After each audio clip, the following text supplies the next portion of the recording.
నిన్నటి దినం లోకేష్ బాబు సకల శాఖల మంత్రి,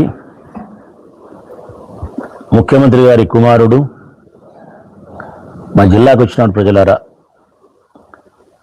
మా జిల్లాలో కూడా ముఖ్యంగా మా ఊరికి వచ్చినాడు, ప్రొద్దుటూరికి. ఎప్పుడైనా ముఖ్యమంత్రి కానీ, ముఖ్యమంత్రి కుమారుడు కానీ, సకల శాఖలకు సంబంధించిన మంత్రి ఆయనే కాబట్టి మరి మన ఊరికి వచ్చినప్పుడు ఏదైనా లాభము ప్రయోజనము జరుగుతుందని చెప్పి ప్రజలు ఆశిస్తారు. నిన్న లోకేష్ ఇచ్చిన పర్యటన చూస్తే మా అందరికి కనపచ్చినది, మా ఊరు వాళ్ళకైతే, మా జిల్లా వాళ్ళకి కనపచ్చినది అయితే వచ్చినాడు పోయినాడు, వచ్చినాడు పోయినాడు అంతే. ఈ రావడంలోనూ ఈ పోవడంలోనూ మధ్య మా జిల్లాకు మాకు మనగూరిన ప్రయోజనం అయితే శూన్యం శూన్యం. మరి ఏం చేసినాడు ఆయన అంటే రివాజు. ప్రతిసారి జరుగుతూ ఉండే తతంగమే ఆ రివాజే. ఒక 6 ఆరోపణలను, 6 నిందలను, 6 విమర్శలను జగన్మోహన్ రెడ్డి గారి పైన చూపించడం, 12 రకాలుగా సెల్ఫ్ డబ్బా భుజం తట్టడుచుకొని లేని చెయ్యని వారి గొప్పతనాన్ని వారు చెప్పుకోవడం, ఇదే ఆనవాయితీ. ఎక్కడికి పోయినా జరుగుతాండే ఆనవాయితీ ఇదే. రాష్ట్ర ప్రజలను గమనించమని కోరుతా ఉన్నా. నేను ఎప్పుడు కూడా నేను అసత్యం, రాజకీయ విమర్శల నేపథ్యంలో అసత్యాలు చెప్పేది నాకు ఇష్టం ఉండదు. కాబట్టి ప్రజలను పదే అడుగుతూ ఉంటాను నేను. మీరు నిశ్చితంగా పరిశీలించండి ప్రజలారా, మేము చెప్తాను ఇది నిజమా అబద్ధమా. ప్రతి సందర్భంలోనూ చంద్రబాబు నాయుడు గారు, లోకేష్ గారు చేస్తాండేది ఏంటంటే కనుక, ఇప్పుడు 2 సంవత్సరాలు అయింది. ఈ ప్రజలు ఎవరైనా సరే ఈ రాష్ట్రంలోనే అడుగుతా ఉన్నా, జగన్మోహన్ రెడ్డి గారి పేరు ఎత్తకుండా, జగన్మోహన్ రెడ్డి గారి పేరు ఉచ్చరించకుండా ఒక్కరోజు అబ్బా కొడుకులు అన్నం తిని నిద్రపోయి లేచి ఉంటే ఒట్టు. జగన్ నామస్మరణ చేయకపోతే సూర్యుడు ఉదయించడు, సూర్యుడు అస్తమించడు అబ్బా కొడుకులకు. మరిది భయమా, ప్రేమనా? అబ్బా కొడుకులే చెప్పాలా? లవ్వా, శత్రుత్వమా? మరి ఈయన చేసింది అదే. పొద్దుటూరులో కూడా ఏంటి ఆయన చేసిన విమర్శలు? జగన్ క్యాన్సర్ గడ్డ, జగన్ క్యాన్సర్ గడ్డ, జగన్ వాళ్ళ చిన్నాయన వివేకానంద రెడ్డిని లేపేసినాడు. నేను కడపకు వచ్చినప్పుడే చెప్పిన లేపేసినాడు అని చెప్పి. జగన్ రైతు ద్రోహి, జగనేటుకు పరిశ్రమలన్నీ వెనక్కిపోయినాయి. కూటమి పాలనలో బ్రహ్మాండమైన సంక్షేమం, అభివృద్ధి అందింది. ఈ సెల్ఫ్ డబ్బా. పరిశ్రమలు బ్రహ్మాండంగా వచ్చినాయి, సెల్ఫ్ డబ్బా. రైజింగ్ రాయలసీమ, సెల్ఫ్ డబ్బా. ఏ కదా నిన్న నువ్వు కడపకు వచ్చిన దానివల్ల జరిగిన ప్రయోజనం ఏంటంటే ఇదే. 6 రకాల నిందలు జగన్మోహన్ రెడ్డి గారి పైన వేయడము, 12 రకాల గొప్పలు, మీరు చేయని గొప్పలు చెప్పుకోవడము. ఇప్పుడు నేను చెప్పిన మాటలే నువ్వు చెప్పినది. నేను ఇవన్నీ స్పష్టంగా అడిగితే ఒక్కదానికి కూడా నా ప్రశ్నలకు ఇంతవరకు సమాధానం చెప్పరు. సరేనబ్బా, నేనంటే నాకు సమాధానం చెప్పేంత నేను స్థాయి కాదు చంద్రబాబు నాయుడుకు, లోకేష్కు.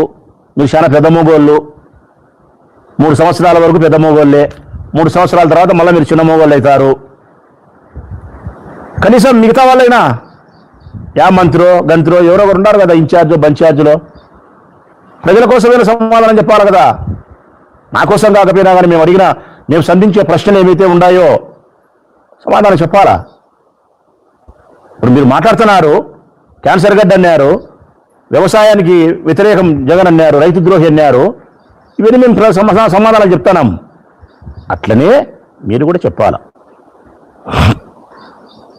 జగను వివేకానంద రెడ్డిని చంపినాడా? ప్రజలారా, వాళ్ళ చిన్నాయన వివేకానంద రెడ్డిని చంపినారా? అరగదీసి ఆ క్యాసెట్ ఉన్నది ఏముంటుందో పోతుందో కూడా తెలియదబ్బా. మొన్నటి వరకు అయితే అవినాష్ రెడ్డి పేరు ఉచ్చరించినారు.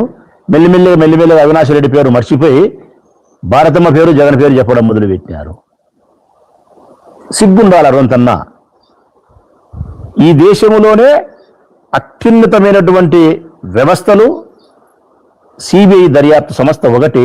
దర్యాప్తు సంస్థలలో న్యాయస్థానంలో అత్యున్నతమైన న్యాయస్థానం సుప్రీంకోర్టు. ఈ రెండు మించినట్టు ఏంటి లేవు ఇంకా మన దేశంలో.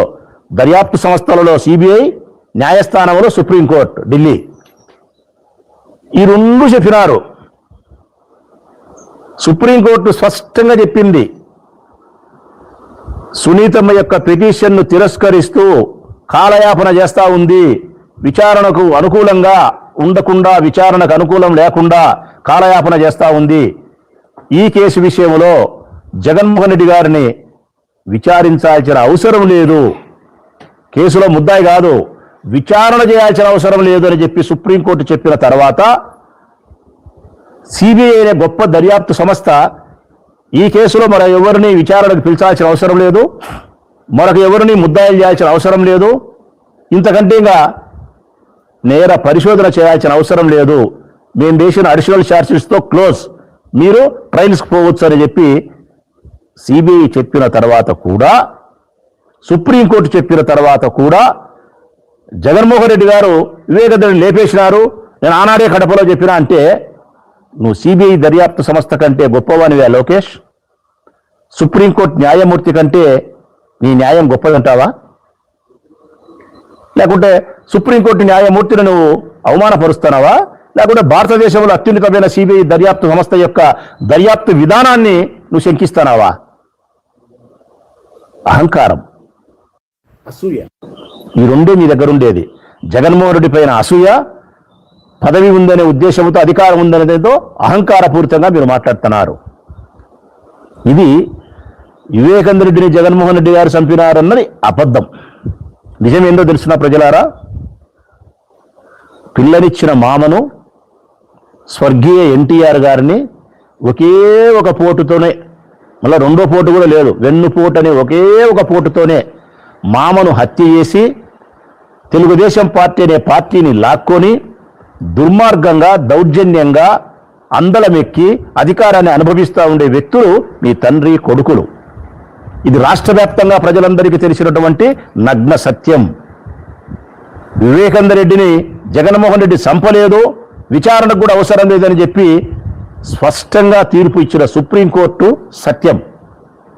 నీ మామను నువ్వు ఒకే ఒక పోటుతో, వెన్నుపోటు అనే ఒకే ఒక పోటుతో చంపి ఆయన రాజకీయ పార్టీని లాక్కున్నావనేది యావత్ ప్రపంచం చెప్తా ఉండే పచ్చి నగ్న సత్యం. అయినా మీకు సిగ్గు లేదు, మానం లేదు, మర్యాద లేదు, ప్రజలు ఏమనుకుంటారనేది కూడా లేకుండా మాట్లాడింది.